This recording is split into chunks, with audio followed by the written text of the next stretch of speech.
श्रीला प्रभुपाद की जय, गुरु गौरंग की जय। तो आज हम श्री संप्रदाय के तिरुमंगई आलवार के विषय में श्रवण करेंगे। भगवान विष्णु के सारंग धनुष के स्वरूप माने जाते हैं। भगवान एक धनुष धारण करते हैं, उस धनुष का नाम है सारंग। तो सारंग धनुष के स्वरूप के रूप में तिरुमंगई आलवार इस पृथ्वी पर प्रकट हुए। तिरुमंगई आलवार परकाल का जन्म तिरुमंगई प्रदेश के कुरैलूर तिरुवाली नामक गांव में तंजावुर जिला मद्रास से लगभग 280 किलोमीटर में क्षत्रिय आदिवासी परिवार की किसी उपजाति में हुआ।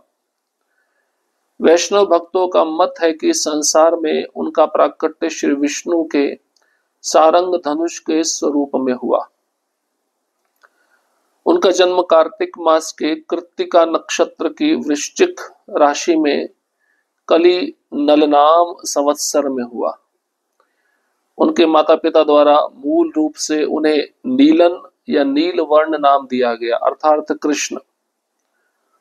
उनका तिरु नक्षत्र जन्म के समय तनियन या श्लोक इस प्रकार है: वृश्चिके कृत्तिका जातम चतुष्का शिखामणिम षट प्रबंध कृतम शार्गम मूर्ति कलि महाश्रय। मैं कृत्तिका नक्षत्र के वृश्चिक लग्न में प्रकट कलयुग आलवार तिरुमंगई आलवार, जो कि श्री विष्णु के धनुष सारंग का रूप है, और वैष्णव शत प्रबंधों वैष्णव संप्रदाय के 6 पवित्र ग्रंथों के रचयिता और 4 काव्यात्मक अलंकृत कौशलों के रचयिता हैं। अब तिरुमंगई आलवार का संक्षिप्त परिचय दिया जा रहा है। चोल राजा के एक सामंत ने अपनी प्रेयसी को दिए गए वचन के अनुसार विष्णु भक्त होकर प्रतिदिन 1000 भक्तों को भक्ति और श्रद्धा से भोजन कराया। उनका श्री पाद तीर्थ पाद प्रक्षालन जल ग्रहण कर उनका अनुग्रह प्राप्त किया। इस भाग्यवान का नाम परकाल है, जो आगे जाकर तिरुमंगई आलवार के नाम से प्रसिद्ध हुए। जब वे तिरुमंगई नामक क्षेत्र के लघु शासक बन गए, लोगों व भक्तों द्वारा उनकी आलवार के रूप में पहचान किए जाने के उपरांत वे तिरुमंगई आलवार कहलाने लगे। ये तमिलनाडु में अवतरित 12 आलवारों में अंतिम आलवार है। तो यहाँ पे बताया गया है संक्षिप्त परिचय के रूप में, चोल राजा के एक सामंत मतलब जो राजा है उसका निजी पार्षद होगा, वो अपनी प्रेसी को दिए गए वचन के अनुसार विष्णु भक्तों को प्रतिदिन 1000 भक्ति और श्रद्धा से भोजन कराता था, 1000 भक्तों को, और उनके जो चरणों से धोया हुआ जल है उसको ग्रहण कर उनका अनुग्रह प्राप्त करता था। और इस भाग्यवान का नाम परकाल है, जो आगे जाकर तिरुमंगई आलवार के नाम से प्रसिद्ध हुए। तो भक्तों के चरणों का जल, भक्तों का उच्छिष्ट, भक्तों का चरण रज कोई श्रद्धा पूर्वक भक्ति पूर्वक ग्रहण करता है तो उसके जीवन में चमत्कार होने लगते हैं। इसलिए श्रद्धा पूर्वक इन वस्तुओं को स्वीकार करना चाहिए। उस समय में उक्त प्रदेश चोल देश के अंतर्गत था। परकाल के पिता वहां के कल्लर समूह के नेता थे। लोग नीलन की प्रशंसा करते थे। अपने कुल परंपरा के अनुसार अपने पुत्र को मल्ल युद्ध, धनुर्विद्या, घोड़े, हाथी की सवारी का अभ्यास कराया और वह इन सब में बड़ा निपुण निकला। युद्ध कला में नीलन की दक्षता देखकर चोल राजा ने नीलन को अपनी सेना के सेनापति के पद पर नियुक्त किया।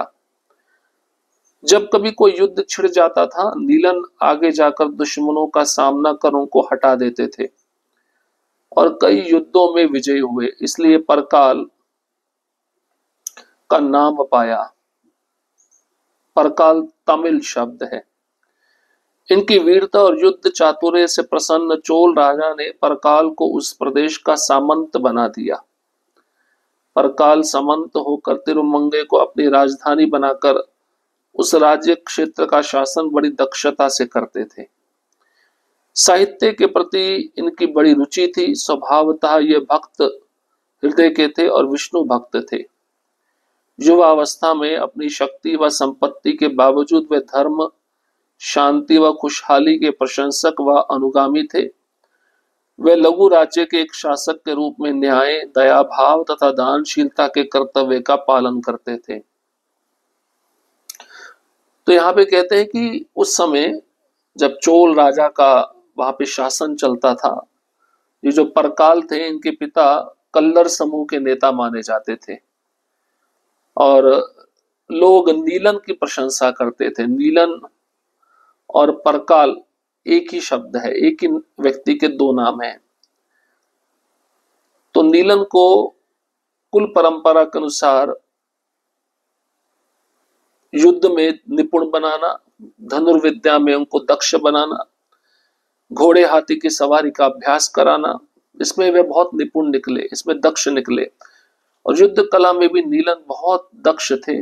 चोल राजा ने आगे चलकर नीलन को अपनी सेना का सेनापति बना दिया। जब भी कोई युद्ध छिड़ता था तो नीलन आगे जाकर दुश्मनों का सामना करते थे, उन दुश्मनों को हटा देते थे और कई युद्ध तो उन्होंने जीत लिए थे, इसलिए तमिल में परकाल का नाम पाया।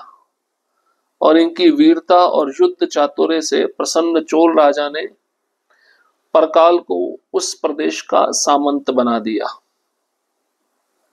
और ये परकाल सामंत होकर तिरुमंगई को अपनी राजधानी बनाकर उस राज्य क्षेत्र का शासन बड़े निपुणता से करते थे। साहित्य को पढ़ना में इनकी बहुत बड़ी रुचि थी। स्वभाव रूप से विष्णु भक्त थे। युवावस्था में अपनी शक्ति व संपत्ति के बावजूद ये सब होते हुए भी धर्म, शांति, खुशहाली के प्रशंसक अनुगामी थे। वैष्णव सेवा का प्रभाव अब इनके जीवन में कैसे हुआ?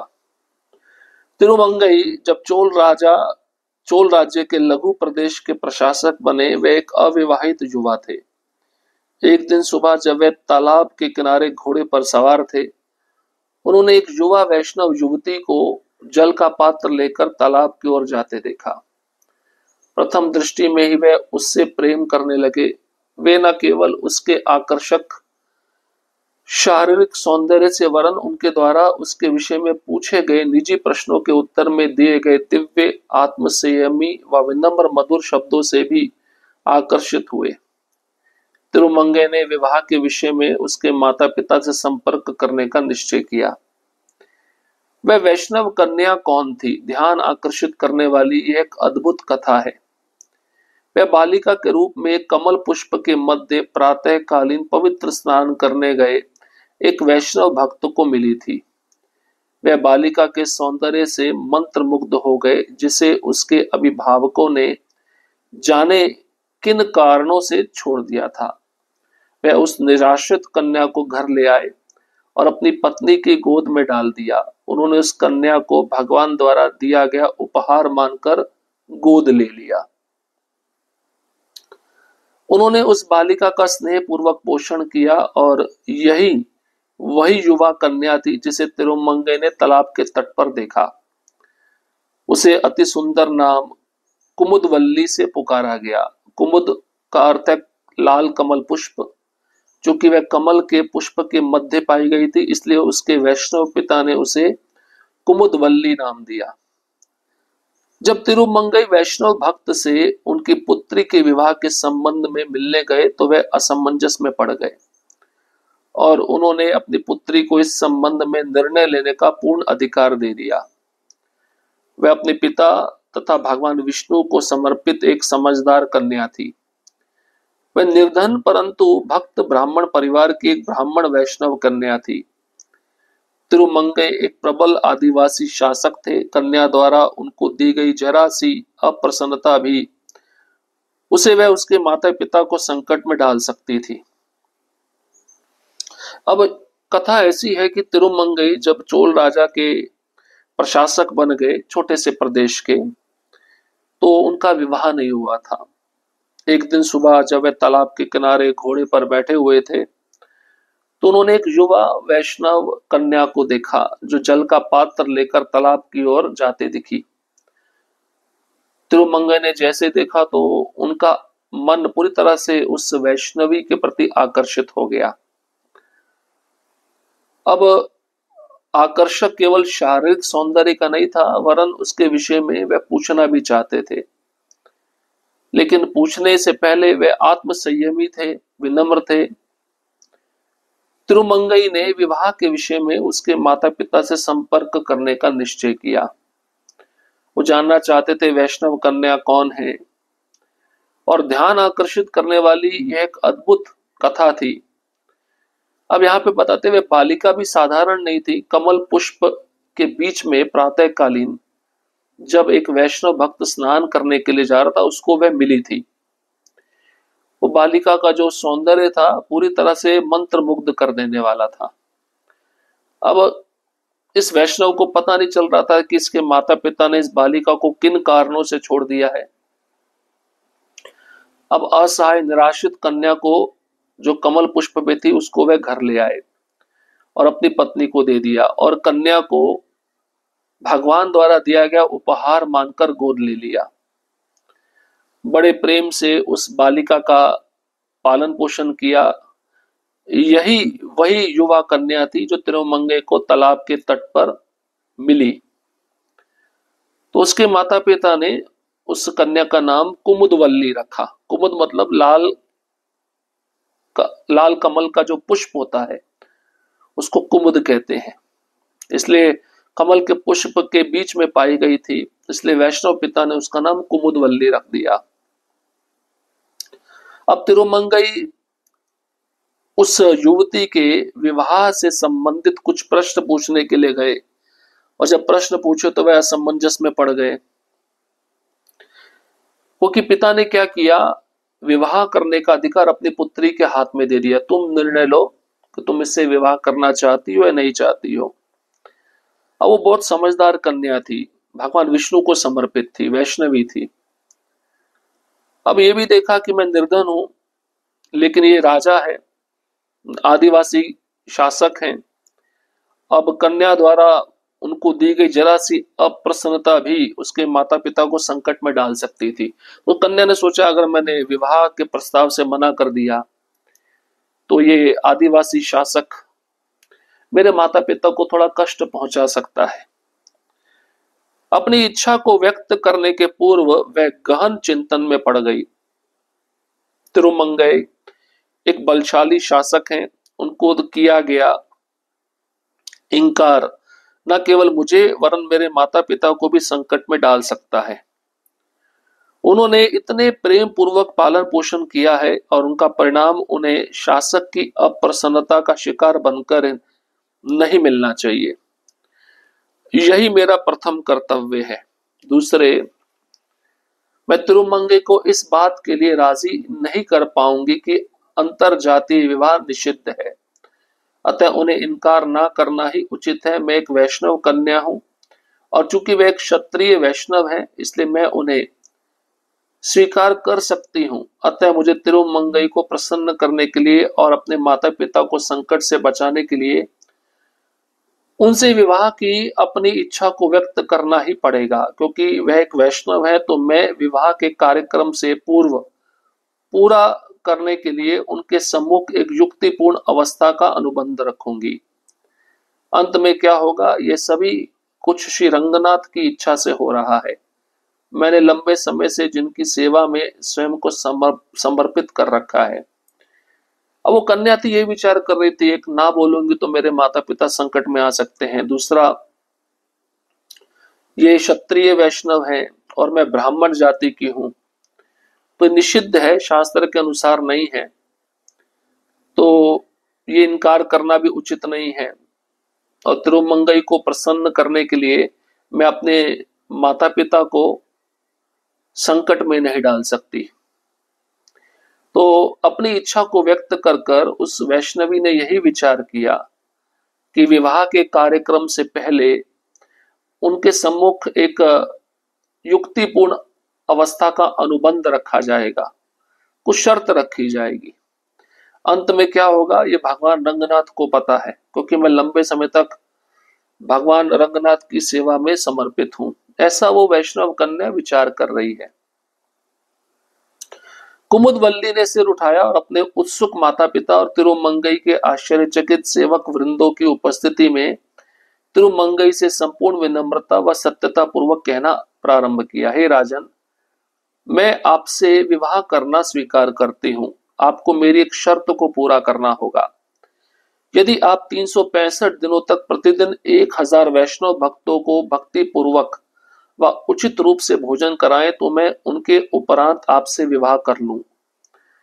आपने मुझसे कहा कि आप एक वैष्णव भक्त हैं और इसलिए आपको इस वैष्णव कन्या की उत्साही शर्तों को सम्मान देना चाहिए। मुझे ऐसा लगता है कि यदि मेरे कारण प्रतिदिन 1000 वैष्णव भक्त भोजन करेंगे तो मेरा जीवन संपूर्णता प्राप्त कर लेगा। तब मैं शीघ्र ही आपसे विवाह कर लूंगी, क्योंकि मैं ये मान जाऊंगी कि आप जाति से नहीं वरन मनोभाव से एक शुद्ध वैष्णव हैं।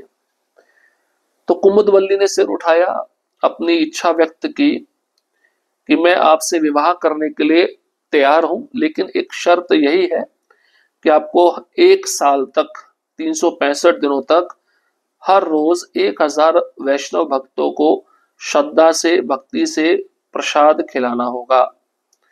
जब आप 1 साल तक ऐसा करेंगे तभी मैं आपसे विवाह करूंगी।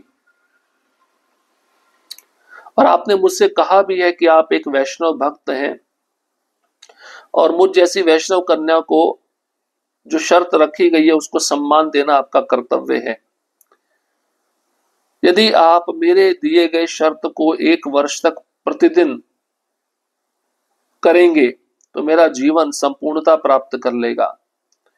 तो मैं शीघ्र आपसे विवाह कर लूंगी, क्योंकि मैं मान जाऊंगी कि आप मन से एक शुद्ध वैष्णव हैं, जाति से वैष्णव नहीं है, मन से वैष्णव है। एक प्रकार से कुमुदवल्ली परीक्षा लेना चाहती थी तिरुमंगई अलवार का।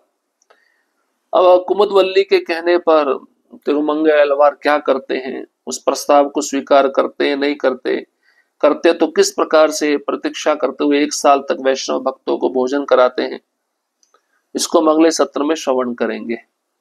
हरे कृष्ण कृष्ण कृष्ण हरे हरे, हरे राम राम राम हरे हरे। श्रील प्रभुपाद की जय, गुरु गौरांग की जय।